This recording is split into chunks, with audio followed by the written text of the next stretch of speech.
তৃণমূলের আমলে আমরা দেখেছিলাম যে বীরভূমেতে অনুব্রত মণ্ডলের সাথে কাজল শেখের দ্বন্দ্ব বরাবরই ছিল। আর এবার তৃণমূলের পরাজয়ের পর বিজেপি ক্ষমতায় আসার পর যেটা দেখা যাচ্ছে যে ঋতব্রতপন্থী, এই ঋতব্রতপন্থীতে বীরভূম থেকে প্রথম নাম লিখিয়েছে কাজল শেখ।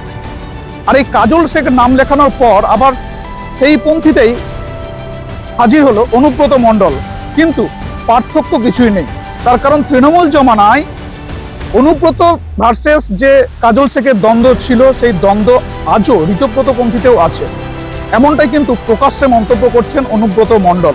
ওই যে রামপুরহাটে যে সভাটা হলো, যার টাকা দেওয়ার কথা ছিল একটি ব্লককে দিল না, আমি ধার দেনা করে দিলাম, সেই ধার দেনার টাকা এখন আমাকে দিয়েছে, লোকে তাকেদা করছে। আমার কন্ডিশন জানেন না যে আমার সব সিজ হয়ে আছে, আমার কীভাবে কষ্ট করে আমার সংসার চলছে। আর এই তৃণমূলের পরাজয়ের পেছনে অনুব্রত মণ্ডল কিন্তু প্রধান দায়ী করছেন মমতা বন্দ্যোপাধ্যায় এবং অভিষেক বন্দ্যোপাধ্যায়কে। এমনটাই কিন্তু তিনি প্রকাশ্যে বলছেন। খুব নয়, দলটা খুব কষ্ট করে এনেছিলাম, সিপিএমকে তাড়িয়েছিলাম, তার দলটা কি করে চলে গেল, কার জন্য চলে গেল? আমি অন্য কাউকে কিন্তু দায়ী করব না, আমি মমতা ব্যানার্জিকে দায়ী করব। মমতা ব্যানার্জি জেগে ঘুমোলে কি আর সারা পাওয়া যায়? কেন মমতা ব্যানার্জি দলটা এই অবস্থা করলো? যে দলের সুপ্রিমো ছিল, তা দলটা আস্তে আস্তে কিসের আইপেক কি করবে?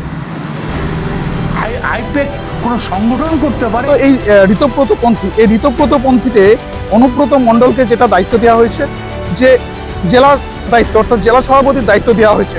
আর জেলা সভাপতির দায়িত্ব পেয়েও কিন্তু সে কাজল শেখের বিরুদ্ধে কিন্তু মুখ খুলতে দেখা গেল তাকে। অর্থাৎ তৃণমূল জামানায় যে গোষ্ঠীদ্বন্দ্ব ছিল, আজও সেই গোষ্ঠীদ্বন্দ্ব বহাল আছে। কাজল শেখের দ্বন্দ্ব কি আদৌ মিটবে, সেটাই কিন্তু এখন দেখার। মৃন্ময় পান, রিপাবলিক বাংলা। নানা ধরনের কন্টেন্ট দেখার জন্য লাইক করুন, শেয়ার করুন আমাদের ফেসবুক পেজ, সাবস্ক্রাইব করুন আমাদের ইউটিউব চ্যানেল। পাশাপাশি অন্যান্য ব্রেকিং নিউজের জন্য অবশ্যই চোখ রাখুন রিপাবলিক বাংলায়।